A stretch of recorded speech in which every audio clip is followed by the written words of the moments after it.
नमस्कार दोस्तों, स्वागत है आपका हमारे चैनल SGSI डिक्टेशन क्लब पर।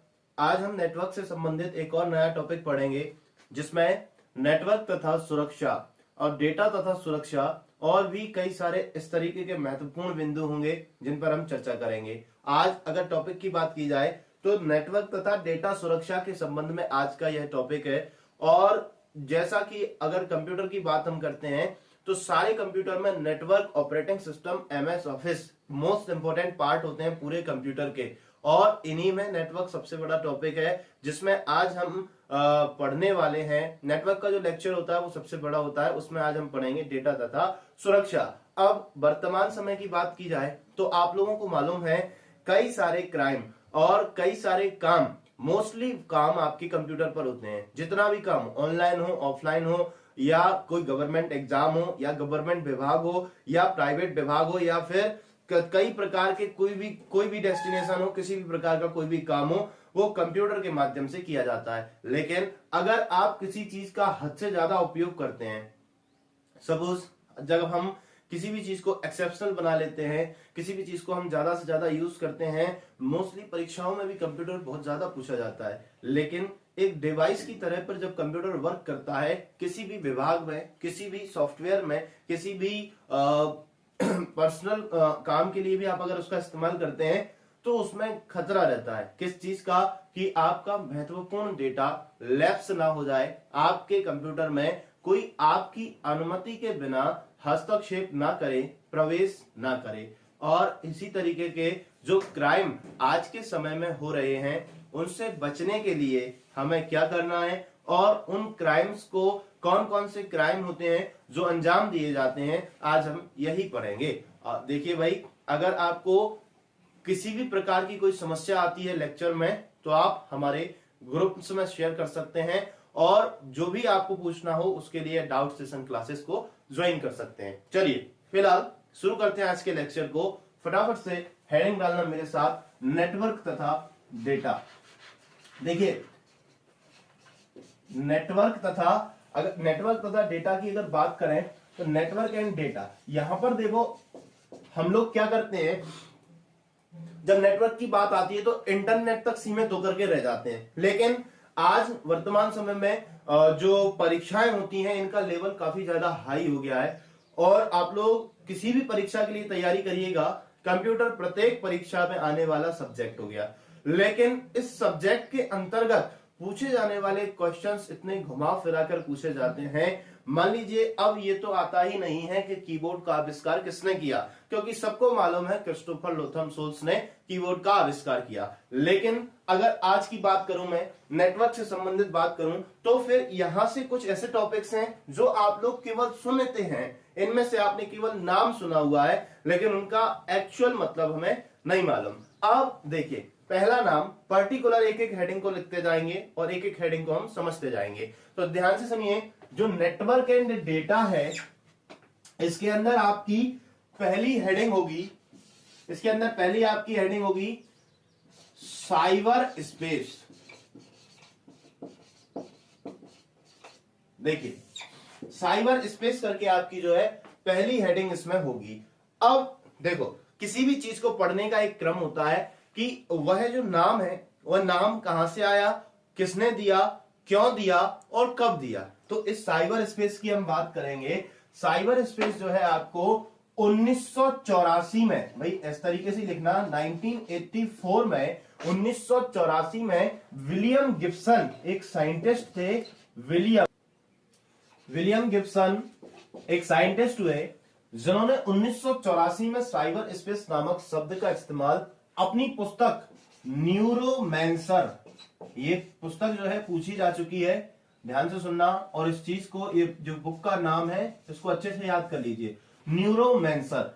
इन्होंने साइबर स्पेस शब्द का सबसे पहले इस्तेमाल विलियम गिब्सन ने न्यूरोमैंसर नाम की जो इनकी बुक थी उसमें इन्होंने इसका 1984 में जो है पहली बार इस्तेमाल किया, इस नाम का उपयोग किया। अगर वर्तमान की बात की जाए तो इंटरनेट तथा वर्ल्ड वाइड वेब के लिए साइबर स्पेस का इस्तेमाल किया जाता है। देखिएगा, साइबर स्पेस मींस काल्पनिक दुनिया, काल्पनिक विज्ञान। ये जो विलियम गिब्सन थे ना, ये काल्पनिक विज्ञान के साइंटिस्ट थे। तो काल्पनिक विज्ञान के साइंटिस्ट होने के कारण इन्होंने अपनी पुस्तक न्यूरोमैंसर, अब देखो अगर बात की जाए इंटरनेट की दुनिया की, वर्ल्ड वाइड वेब की और कंप्यूटर की दुनिया की, व्हाट्सएप, फेसबुक, ट्विटर, इंस्टाग्राम, जितने भी इस तरीके के वर्चुअल वर्ल्ड्स हैं, ये केवल काल्पनिक वर्ल्ड हैं जो हमें मोबाइल के अंदर रहकर, किसी डिवाइस के अंदर रहकर एक अलग ही दुनिया का आभास कराते हैं। और कई आज के समय में वर्तमान पोजीशन यह है कि व्यक्ति इसको अपनी रियल लाइफ से ज्यादा महत्व देते हैं, जो काल्पनिक लाइफ होती है, वर्चुअल वर्ल्ड्स होते हैं। तो इस तरीके के वर्चुअल वर्ल्ड्स को विलियम गिब्सन ने क्या कहा, काल्पनिक दुनिया का नाम दिया, जिसे हमने इंग्लिश में साइबर स्पेस कहा। 1984 में इनकी पुस्तक न्यूरोमैंसर में। अब देखिए दूसरा जो पॉइंट है आपका इसी के अंतर्गत साइबर वारफेयर। अगर आप कहें तो साइबर स्पेस के ही प्रकार को साइबर वारफेयर भी कह सकते हैं, क्योंकि एक शब्द से ही दूसरे शब्द का निर्माण होता है। तो पहला जो शब्द विलियम गिब्सन ने 1984 उनकी पुस्तक न्यूरोमैंसर में लिखा, एक काल्पनिक विज्ञान के, काल्पनिक दुनिया के एक साइंटिस्ट थे विलियम गिब्सन। लेकिन अब देखिएगा साइबर स्पेस शब्द हमको कहां से मिला, ये हमने देख लिया। साइबर स्पेस शब्द से ही उपज हुई साइबर वॉरफेयर की। अब ये क्या होता है जरा इसको समझते हैं। देखिएगा वर्तमान समय में कितनी काल्पनिक दुनिया की बातें चलती हैं और आपको मालूम है सब कुछ वर्चुअल है, लेकिन व्यक्ति इसको असल जीवन से ज्यादा महत्व देता है। लेकिन फिर भी हम इस चीज को समझते हैं कि इसी असल जीवन से ज्यादा महत्व देने वाली दुनिया में व्यक्ति क्राइम की तरफ किस प्रकार से बढ़ता है, और इस प्रकार के क्वेश्चंस आपकी परीक्षाओं में पूछे जाते हैं, जो कि मोस्ट इंपोर्टेंट क्वेश्चंस होते हैं एग्जाम्स को क्रैक करने के लिए। तो ध्यान से देखिएगा, पहली लाइन आपको अच्छे से याद करना है, 1984 विलियम गिब्सन, न्यूरोमैंसर नामक जिनकी पुस्तक थी। दूसरा देखिएगा साइबर वारफेयर। अब देखो साइबर का मीन्स होता है आभासीय, मीन्स अगर कंप्यूटर की भाषा में मैं आपको समझाने के लिए बोलूं तो आपको साइबर से याद रखना है ऐसा वर्ल्ड, काल्पनिक दुनिया जिसकी हम कल्पना ही करते थे, आज वो हमारे सामने है, लेकिन हम उसमें प्रवेश भी कर सकते हैं, लेकिन हम उसको छू नहीं सकते, हम उसमें कोई बदलाव नहीं कर सकते। यहां पर देखिएगा साइबर वॉरफेयर। अब वॉर का मतलब क्या होता है भाई, आप सबको मालूम है, युद्ध या लड़ाई, युद्ध या लड़ाई। तो यहां से देखिएगा साइबर वारफेयर जो होता है राज्य से राज्य के अंदर, स्टेट से स्टेट के अंदर, एक स्टेट से दूसरे स्टेट के अंदर प्रवेश करना साइबर वारफेयर के अंतर्गत आता है। ऐसा किसी भी यूजर के द्वारा बिना किसी अदर यूजर की परमिशन के उसके कंप्यूटर में हस्तक्षेप करना, एंटर करना और डेटा को चुराना, डेटा को क्षतिग्रस्त करना, डेटा को लैप्स करना, डेटा को मिटाना या किसी भी प्रकार का फेरबदल करना, एंट्री करते ही व्यक्ति जो है क्राइम की दुनिया में अपना कदम रख देता है। फिर आप चाहे गवर्नमेंट सेक्टर से हो, प्राइवेट सेक्टर से हो, चाहे आप किसी भी प्रकार का वर्क करते हो अपने कंप्यूटर में। सपोज यहां पर देखिएगा, अगर मैं आपको बताऊं कि ये मेरा पीसी है और ये मेरे फ्रेंड का पीसी है, सेम वही बात। तो यहां पर देखिएगा अगर ये उसका घर है, ये मेरा घर है, अब ये क्या होगा भाई, ये यूजर 1 हो जाएगा, मैं यूजर 2 हो जाता हूं। अब यहां पर देखिएगा अगर ये चाहता है, ये मास्टरमाइंड है कंप्यूटर में, तो आप इसको क्या कहेंगे भाई, हैकर कहेंगे, क्योंकि ये क्या करने वाला है, मेरे सिस्टम को हैक करने वाला है। मींस बिना मेरी परमिशन के यह मेरे कंप्यूटर में प्रवेश करेगा और जो भी इंपॉर्टेंट डेटा चुराना चाहता है उसको ले सकता है, या मिटाना चाहता है उसको मिटा सकता है, या कोई नई एंट्री करना चाहता है तो यह अपने घर पर बैठे हुए इंटरनेट के जरिए मेरे कंप्यूटर में प्रवेश करके साइबर क्राइम को अंजाम देगा।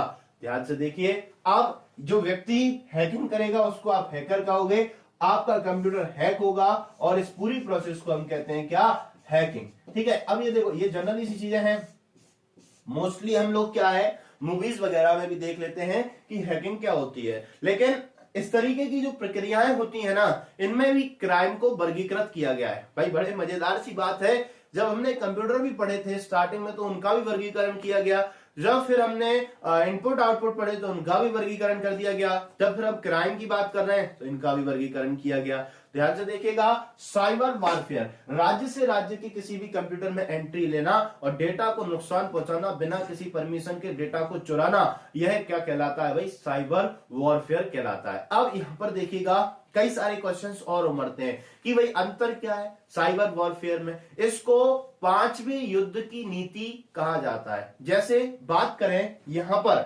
आपको ASLS, ये कई बार पूछा जा चुका है और मोस्टली इस बार भी संभावना है कि ये पूछा जा सकता है। यहां पर साइबर वॉरफेयर के संबंध में ASLS आता है। अब शॉर्ट फॉर्म में तो समझ में नहीं आ रहा ALSS क्या होता है, ठीक है, तो लेकिन यहां पर देखिएगा, इसका मैं फुल फॉर्म लिख के बताता हूं।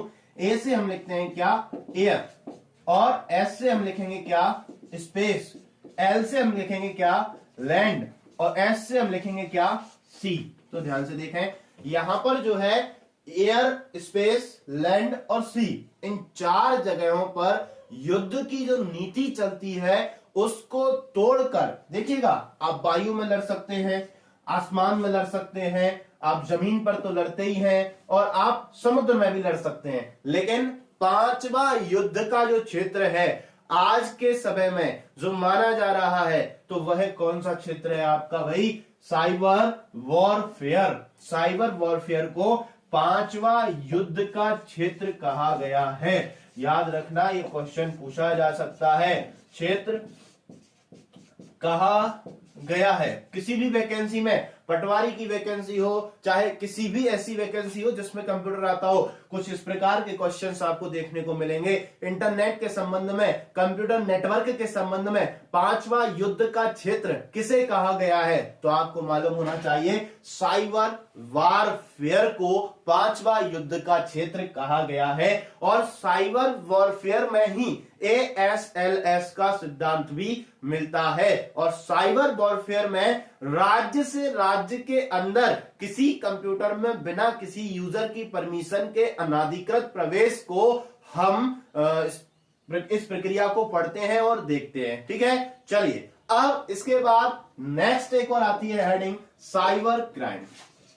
वही अमूमन हम लोग साइबर क्राइम को जरूर पढ़ लेते हैं और साइबर क्राइम को जरूर देखते हैं। कई बार हम टीवी शोज में देखते हैं, कई बार हम मूवीज में देखते हैं, कई बार हम न्यूज में सुनते हैं, कई बार हम लोग देखते हैं आर्टिकल्स आते हैं कि साइबर क्राइम के माध्यम से व्यक्तियों ने कंप्यूटर का डेटा जो है चोरी किया और किसी भी पर्टिकुलर विभाग से उन्होंने डेटा को लैप्स कर दिया और अपना काम जो है सुचारू रूप से चला लिया। यहां पर देखिएगा, कंप्यूटर तथा इंटरनेट का प्रयोग एक हथियार, एक टूल के रूप में किया जाता है। कंप्यूटर तथा इंटरनेट का प्रयोग आज एक हथियार के रूप में किया जा रहा है। ध्यान से देखिएगा, अगर बात करें साइबर क्राइम की, तो इंटरनेट को एक टूल के रूप में इस्तेमाल किया जाता है किसी भी टारगेट को भेदने के लिए, किसी भी लक्ष्य को भेदने के लिए आप किसका इस्तेमाल करते हैं भाई? इंटरनेट का इस्तेमाल करते हैं। ध्यान से देखिएगा, अगर आप वर्तमान समय में, जैसे अगर आप, मेरी और आपकी लड़ाई हो जाती है, एक बार अगर हमारी मैनुअल लड़ाई होती है तो हम लोग क्या करेंगे?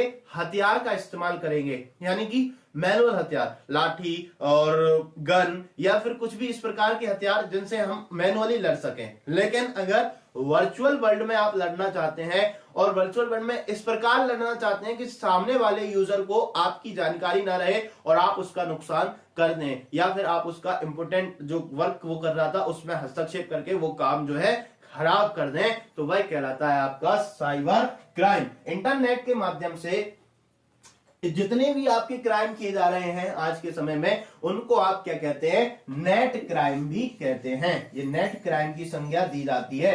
अब देखना यहां पर ध्यान से, हमने अभी क्या थोड़ा सा पढ़ा, हमने ज्यादा नहीं पढ़ा, अभी ये थोड़ा और भी लंबा टॉपिक है, लेकिन अभी हमें याद रखने वाली चीजें कौन सी हैं? अगर आप बात करें डेटा, नेटवर्क एंड डेटा। अब नेटवर्क एंड डेटा में सुरक्षा किस प्रकार करनी थी, तो हमने देखा कि भाई 3 प्रकार के हस्तक्षेप अभी तक हमने देखे, जिसमें हमने देखा साइबर स्पेस, यह काल्पनिक विज्ञान के डॉक्टर विलियम गिब्सन द्वारा दिया गया नाम है, जो 1984 में उन्होंने अपनी पुस्तक न्यूरोमैंसर में दिया था। दूसरी बात, यहीं से उपजा आपका साइबर वॉरफेयर। वॉरफेयर मींस युद्ध, तो 5वां युद्ध कहा गया है, 5वां युद्ध का स्थान कहा गया है साइबर वॉरफेयर को, काल्पनिक दुनिया का। ध्यान से समझना। सेकंड, इसके बाद फिर हमने देखा इसमें ASLS का सिद्धांत, ये याद रखना, अब पूछ सकते हैं एयर, स्पेस, लैंड और सी, इनका क्रम भी यही होता है, एयर, स्पेस, लैंड और सी। इसके बाद देखिएगा साइबर क्राइम। तो साइबर क्राइम आपको मालूम है, इंटरनेट पर किसी भी वेबसाइट को हैक करना, इंटरनेट को एक टूल के रूप में, हथियार के रूप में इस्तेमाल करना। क्योंकि देखिए, अगर इंटरनेट नहीं होगा ना तो व्यक्ति प्रवेश नहीं कर पाएगा, जरूरी नहीं, ऑफलाइन कैसे प्रवेश करेगा।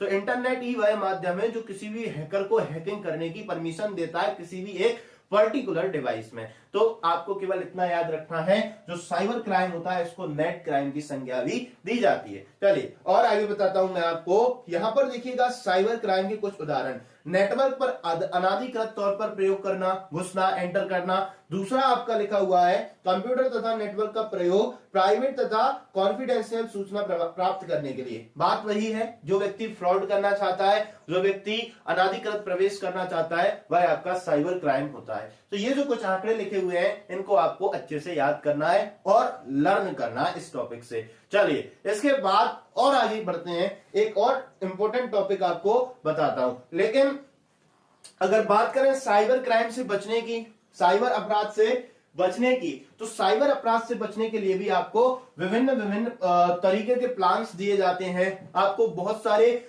जो रहते हैं ना, क्या कहते हैं, बहुत सारे उपाय बताए जाते हैं पहले से कि भाई आप इस प्रकार की अगर प्रोसेस को लागू करते हैं अपने कंप्यूटर्स में तो आपको जो है दिक्कत नहीं आने वाली। आपका कंप्यूटर जो है बहुत हद तक, काफी हद तक मायने में हैकर्स से बचा रहेगा। क्योंकि देखिएगा, अगर आप और मेरी बात करें तो हमारे कंप्यूटर्स में इतना कुछ डेटा रहता नहीं है कि हमें मान लीजिए कंप्यूटर के साइबर सुरक्षा को रोकने की आवश्यकता हो, या कंप्यूटर को किसी भी क्षेत्र में हमको स्टॉप करना हो, या कंप्यूटर को किसी भी क्षेत्र में हमको कोई भी जानकारी को बहुत ज्यादा ही गुप्त रखना हो। लेकिन हमारे देश की जो सुरक्षा एजेंसियां हैं, या किसी और देश की जो सुरक्षा एजेंसियां हैं, या हमारे यहां पर जितने भी काम कॉन्फिडेंशियल होते हैं, उसका डेटा सुरक्षित रखना बेहद ज्यादा जरूरी होता है।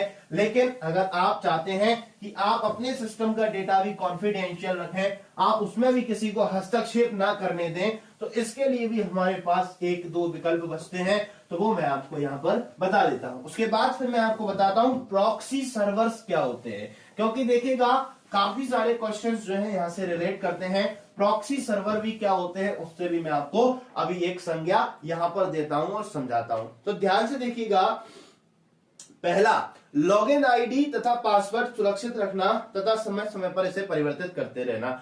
तो पहला बचाव, यहां पर आप लिख सकते हैं भाई बचाव क्या है, जिससे कि कोई भी यूजर आपके कंप्यूटर डेटा में एंट्री ना कर पाए। तो फर्स्ट ऑफ ऑल, हमें अगर किसी चीज में लॉगिन करना है तो उसके लिए हमारे पास क्या होता है, आईडी और पासवर्ड होता है। मैंने आपको एक पहले लेक्चर में बताया था कि लॉगिन, लॉग आउट और लॉग ऑफ क्या होता है। तो लॉगिन आप किसी भी वेबसाइट में एंटर करने के लिए इंटरनेट पर किसी भी वेबसाइट में परमिशन नहीं लेनी पड़ती है आपको, डायरेक्ट आपको एंटर करने के लिए लॉगिन करना होता है, जहां पर आप अपनी यूजर आईडी और पासवर्ड को बनाते हैं और उसके माध्यम से उस एप्लीकेशन सॉफ्टवेयर में प्रवेश करते हैं, और जब आपका काम समाप्त हो जाता है तो आप वहां से जो है बाहर निकल लेते हैं। और लॉग ऑफ का भी बताया था मैंने, पुराना लेक्चर देख लीजिए। देखिए यहां पर अब बचाव के लिए आईडी पासवर्ड को आपको सुरक्षित रखना है, और समय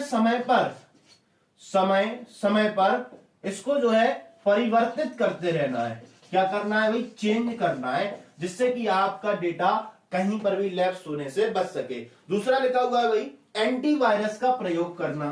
भाई एंटीवायरस भी कई मायनों में आपके लिए बहुत ज्यादा इंपॉर्टेंट होता है। जो देखिए, हैकर्स और वायरस कुछ सिमिलर सी होते हैं। अगर आप इंटरनेट पर कंटिन्यूअस सर्फिंग करते हैं, इंटरनेट से कोई भी चीज डाउनलोड करते हैं, अपने डेटा को किसी भी एक्सेप्शनल बाहरी पेरिफेरल डिवाइस को अपने कंप्यूटर से जोड़ते हैं, या अपने कंप्यूटर से किसी डेटा को दूसरे कंप्यूटर में शेयर करते हैं, तो उस वक्त भी वायरस का प्रवेश आपके कंप्यूटर में हो जाता है। तो वायरस भी कई सारी फाइल्स को करप्ट करने के लिए सक्षम होता है, तो जो वह भी आपके डेटा को जो है नुकसान पहुंचा सकता है। तो यह भी एक हैकर की तरह कार्य करता है, लेकिन बस जानकारी चुरा नहीं सकता, वो केवल आपके डेटा को नष्ट कर सकता है। तो नुकसान हमारा वहां भी होगा। इसके लिए हमको क्या लगाना है अपने कंप्यूटर में, एंटीवायरस का प्रयोग आपको करना है। देन देखिएगा फायरवॉल। अब फायरवॉल क्या होता है, कई बार क्वेश्चन पूछा जाता है भाई फायरवॉल होता क्या है। तो फायरवॉल अगर आपके कंप्यूटर में होगा तो यह डेटा को अनाधिकृत परमिशन किसी भी हैकर को बिना आपकी परमिशन के आपके डिवाइस में प्रवेश नहीं करने देगा। आपने देखा होगा इंटरनेट से आज के समय में कितने ज्यादा फ्रॉड हो रहे हैं। इंटरनेट से अगर आपसे पूछा जाता है कि भाई आपका ओटीपी नंबर दे दीजिए, वन टाइम पासवर्ड दे दीजिए और बैंक अकाउंट की थोड़ी सी डिटेल दे दीजिए। व्यक्ति बैंक अकाउंट की डिटेल तो कहीं से भी निकाल लेता है, केवल उसको चाहिए रहता है वन टाइम पासवर्ड। लेकिन अगर आपके सिस्टम में फायरवॉल एक्टिव है तो मान लीजिए, या एक और एग्जांपल देता हूं बहुत सरल सा और बहुत बेस्ट सा, जीमेल की बात करें। जीमेल, तो जीमेल अगर आप अपने मोबाइल फोन के अलावा इंटरनेट पर किसी अदर डिवाइस में लॉग इन करते हैं, क्या करते हैं, लॉग इन करते हैं, लॉग आउट करने से पहले लॉग इन करते हैं, तो जब तक जैसे ही आप लॉग इन के लिए उसमें यूजर आईडी या पासवर्ड अपना डालते हैं तो रिसेंट में आपके फोन पर एक मैसेज आता है कि आपका जो ईमेल आईडी है वो किसी दूसरे डिवाइस में लॉग इन किया गया है तुरंत। तो आपको जानकारी मिल जाती है, या एक परमिशन आती है कि आप किसी अनदर डिवाइस में अपने जीमेल आईडी को खोलना चाहते हैं कि नहीं, यस और नो करके। अगर आप नो कर देंगे तो अनाधिकृत हस्तक्षेप से आप बच जाएंगे। आप उसमें परमिशन नहीं देंगे तो दूसरे डिवाइस में आपका ईमेल आईडी या कोई सी भी वेबसाइट जो है आप खोलना चाहते थे वो नहीं खुलेगी। ध्यान से देखिएगा। अब वही बात फायरवॉल के संदर्भ में वर्क करती है सेम, कि कंप्यूटर में किसी भी अनाधिकृत प्रवेश को यह रोकता है। जैसे अगर बैंक अकाउंट से पैसा ट्रांसफर होता है आपकी बिना अनुमति के, तो आपके पास एक मैसेज आता है कि आप वाकई में ये करना चाहते हैं कि नहीं, या कोई फ्रॉड तो नहीं है, तो आप वहां से यस और नो करके अपना जो है काम चला सकते हैं और अपने इस साइबर अपराध से आप खुद को बचा सकते हैं, साइबर क्राइम से आप खुद को बचा सकते हैं। चलिए इसके बाद देखिएगा प्रॉक्सी सर्वर, डेटा की बैकअप कॉपी रखना। अब देखो, अब एक तो ये बचाव हो गया, यहां पर आप कर कुछ नहीं सकते। डेटा की अगर आप बैकअप कॉपी रखेंगे, बैकअप मतलब duplicate copy, backup copy, copy का मतलब होता है प्रतिलिपि। तो भाई अगर आपके पास डेटा का पूरा एक और सेट बना हुआ है, बंच बना हुआ है, अगर आप उसको अपने पास रखेंगे तो आपका डेटा जो करप्ट करना चाहते थे या करप्ट हो गया तो आप उसको फिर से भरपाई कर पाएंगे। लेकिन यहां पर भी एक संदर्भ, एक कयास और एक क्वेश्चन दिमाग में आता है। भाई क्या दिमाग में आएगा कि अगर डेटा हमारा एनक्रिप्ट हो जाएगा, डेटा हमारा लैप्स हो जाएगा तो हम दोबारा से डाल सकते हैं। लेकिन अगर किसी व्यक्ति ने ऑनलाइन हमारे सिस्टम में प्रवेश करके हमारे डेटा को जो है चुरा लिया हो, डेटा को ले गया हो, तो फिर क्या करेंगे। तो साइबर क्राइम से ये बचने के कुछ उपाय हैं। आप इस प्रकार से अपने काम को सुचारू रूप से चला सकते हैं, बाकी पूर्णतः बच नहीं सकते। केवल इतनी सी बात है। आगे देखिएगा प्रॉक्सी सर्वर का उपयोग करना। अब देखो इंपॉर्टेंट बात, प्रॉक्सी सर्वर क्या होते हैं। प्रॉक्सी सर्वर, प्रॉक्सी सर्वर का प्रयोग करना, यहां से देखिएगा। अब प्रॉक्सी सर्वर का जब हम प्रयोग करते हैं किसमें, कंप्यूटर के संदर्भ में, तो यहां पर बहुत सरल सी बात है। जब आप लोगों ने मेन फ्रेम, मिनी और सुपर कंप्यूटर्स जैसे टॉपिक्स पढ़े थे तो वहां पर आपको बताया गया था नेटवर्क की संरचना, जो कि मैंने आपको बताई थी। क्यों बताई थी, उसका कारण यही था। देखिएगा ध्यान से, वहां पर मैंने आपको क्या बताया था, वहां पर मैंने आपको बताए थे कुछ सिस्टम जो आपस में जुड़े हुए थे, आपस में डेटा का आदान प्रदान कर रहे थे। किस प्रकार से कर रहे थे वो वाली संरचना भी मैंने आपको वहां पर बताई थी। थोड़ा सा मैं आपको उसकी हिंट यहां पर देता हूं। तो देखिएगा कुछ इस तरीके से आपका जो है नेटवर्क जुड़ा हुआ था आपस में। बीच में एक आपका क्या था, होस्ट कंप्यूटर था, और इस तरीके से नेटवर्क जो है आपस में जुड़ करके वर्क कर रहा था। ये कंप्यूटर्स जो है आपस में जुड़े हुए थे और बाकी सारे कंप्यूटर जो किससे जुड़े थे, होस्ट से जुड़े हुए थे। ये नेटवर्क की संरचना मैंने आपको थोड़ी सी बताई थी। लेकिन अब यहां पर एक नाम आता है हमारे सामने, प्रॉक्सी सर्वर। प्रॉक्सी सर्वर क्या होते हैं भाई, देखिएगा सर्वर, हमने देखा था कि अगर हमारा नेटवर्क बड़ा है तो हम अलग से सर्वर का इस्तेमाल कर सकते हैं या फिर हमारे होस्ट कंप्यूटर को सर्वर की संज्ञा दे सकते हैं। इतना आप सबको मालूम था और बहुत अच्छे से क्लियर भी हुआ था। और सेम जो आपके क्लाइंट कंप्यूटर्स होते हैं, एक्सेप्शनल नोड्स जो होते हैं, उनको आप मिनी कंप्यूटर्स की संज्ञा देते हैं, यानी कि जो मिनी कंप्यूटर्स होते हैं वही आपके नोड्स या क्लाइंट्स होते हैं। और जो मेन फ्रेम कंप्यूटर्स थे वो अगर आप बड़े पैमाने पर काम कर रहे हैं तो आप उनको सर्वर के रूप में इस्तेमाल कर सकते हैं। लेकिन यहां देखिएगा प्रॉक्सी सर्वर की बात की जा रही है। तो देखिए जैसे ये मैं हूं और ये एक कंप्यूटर और जुड़ा हुआ है मेरे साथ भाई, ये एक कंप्यूटर और जुड़ा हुआ है। और यहां पर देखिएगा बात करें तो ये क्या रहा भाई, इंटरनेट। पहला इस तरीके से समझ लीजिए। दूसरा और बता देता हूं मैं आपको भाई, देखिए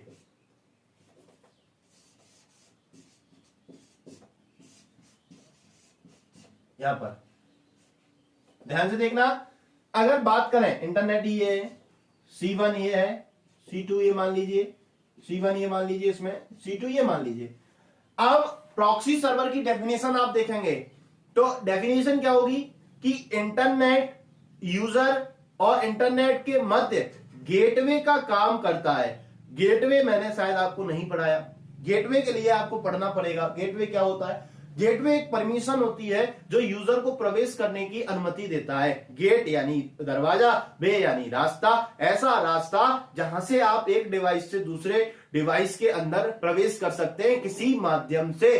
तो वही माध्यम यहां पर कौन होता है? प्रॉक्सी सर्वर होता है। जैसे ये मैं हूं, ये प्रॉक्सी सर्वर है और ये इंटरनेट है। ये मुझे परमिशन दे रहा है इंटरनेट पर जाने के लिए। देखिएगा अगर पर्टिकुलर एक सिस्टम की बात की जाए तो इस प्रकार से वर्क नहीं होता है, लेकिन अगर एक बड़े पैमाने पर नेटवर्क की बात की जाए तो आपको इन प्रॉक्सी सर्वर्स को समझना होगा। अब देखो यहां पर ये बात आपको मेरी समझ में नहीं आई होगी, मुझे पता है, क्योंकि एक बार में हमारे दिमाग में कुछ घुसता नहीं है। जब आपको कुछ अच्छी चीज सिखाई जा रही होती है ना तो वो एक बार में तो एंटर करती नहीं है, वो 2 से 4 बार समझाने पर ही अंदर जाती है। तो देखिए इसको एक दूसरे तरीके से भी समझा देता हूं। जैसे यहां पर देखिएगा, ये आपका एक कंप्यूटर, ये आपका दूसरा कंप्यूटर, ये आपका तीसरा कंप्यूटर, ये आपका चौथा, ये आपका पांचवा कंप्यूटर। पांचवा कंप्यूटर जो है आपस में जुड़े हुए हैं किसी भी टोपोलॉजी के माध्यम से। बीच में एक होस्ट कंप्यूटर बना हुआ है जो क्या कर रहा है भाई, इन सबको ऑपरेट कर रहा है। अगर आपका नेटवर्क का काम जो है बड़े पैमाने पर हो रहा है तो आपने क्या रखा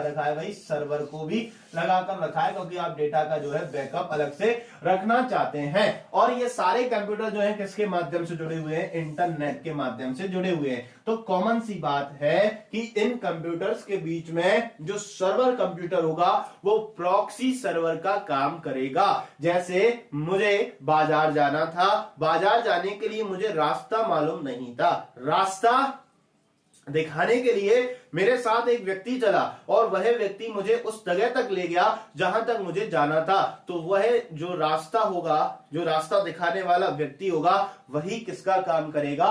प्रॉक्सी सर्वर का काम करेगा। और जो जानकारी मेरे द्वारा भेजी जानी थी वो सारी जानकारी उस प्रॉक्सी सर्वर को भी मैंने बताई कि भाई मेरे को इतने समय में उस जगह पर पहुंचना है, तुम मेरे साथ चलो, मैंने रास्ता नहीं देखा, मुझे ऐसा ऐसा काम वहां जाकर के करना है। तो प्रॉक्सी सर्वर की यही संज्ञा और यही परिभाषा आपको याद रखना है। हालांकि इंटरनेट पर सर्च करेंगे, किसी किताब में सर्च करेंगे तो प्रॉक्सी सर्वर आपको बताया जाएगा कि इंटरनेट व्यक्ति और यूजर के बीच में गेटवे का काम करता है, केवल कनेक्शन को जोड़ने का काम करता है। तो इस प्रकार से आपका ये प्रॉक्सी सर्वर जो है वर्क करता है। तो यहां पर देखिए फिर आपको ना यूजर, अब ये बचाव के रूप में काम कैसे करता है? अब आप यूजर हुए, आप कंप्यूटर का यूज कर रहे हैं, अब आपके बीच में आप चाहते हैं कि आपका कोई हस्तक्षेप ना करे। जैसे वही बात कि भाई मैं रास्ते में जा रहा था और मेरे साथ कौन चल रहा था? कोई एक व्यक्ति जो मुझे मेरी मंजिल तक ले जाने में मेरी मदद कर रहा था। तो वो साथ में किसकी भूमिका निभा रहा है? प्रॉक्सी सर्वर की।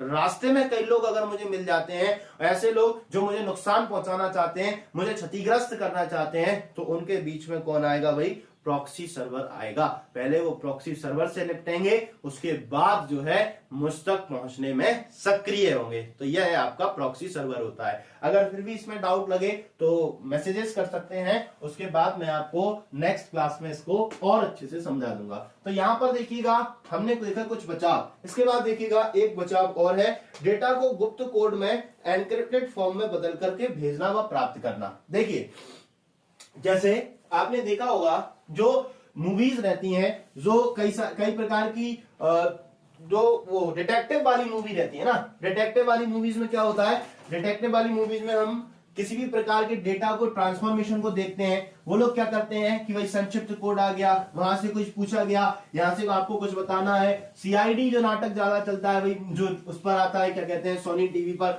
उसमें भी बहुत बार बताया जाता है। अब देखिए ये पर्टिकुलर एग्जांपल्स में इसलिए दे रहा हूं क्योंकि आप लोग कई बार इनको देखते रहते हैं। जैसे अगर किसी मिशन के लिए आपको जाना है तो उसको आपको कोड रख देते हैं कि भाई इस मिशन का यह कोड होगा, या फिर आपको कोई और काम करना है तो आप उसको कोड के रूप में परिवर्तित कर सकते हैं, बदल सकते हैं। तो ये कुछ जो है आपके उपाय रहते हैं बताने के लिए, बचने के लिए। जैसे अगर मुझे भेजना है मेरा नाम, किसी को शेयर करना है SHIVAM, तो इसको हम चेंज कर देंगे भाई, कुछ भी कर देंगे, 1 2 3 4 5 6 7 8, इस तरीके से हम जो है एक मैसेज को भेज देंगे। तो हालांकि सबको देखने में क्या लगेगा, ये न्यूमेरिकल्स हैं, गिनती लिखी है, लेकिन हमको पता है कि यह एक डेटा के रूप में कार्य कर रहे हैं, जिसमें कि आपको पता है कि ये पर्टिकुलर एक एक वर्ड को जो है प्रेजेंट कर रहे हैं। और आपको मालूम है, आप सामने वाले को भी मालूम होगा कि एक जो लिखा हुआ है वो S के लिए है, 2 जो लिखा हुआ है वो H के लिए, 3 जो लिखा हुआ है वो I के लिए। तो इस फॉर्म में डेटा को भेजना क्या कहलाया जाता है, डेटा को एनक्रिप्ट करना।